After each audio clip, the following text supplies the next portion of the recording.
Merhaba arkadaşlar. Bugünkü atasözümüz et tırnaktan ayrılmaz.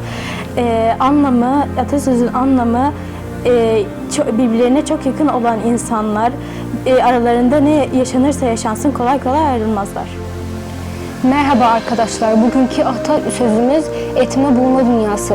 Bu atasözümüzün anlamı ise herhangi birinin yaptığı kötülük hiç kimsenin yanına kalmaz. Cezasını çoklukla bu dünyada çeker.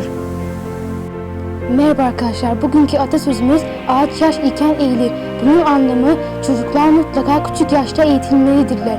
Zaman geçip de büyüdükçe eğitilmeleri zorlaşır.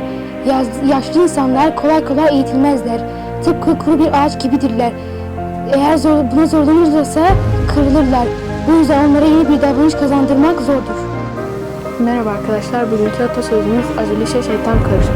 Bunun anlamı ise düşünüp taşınmadan yapılan bir işten iyi bir sonuç beklenmemelidir. O iş ya kötü ya da bozuk olabilir.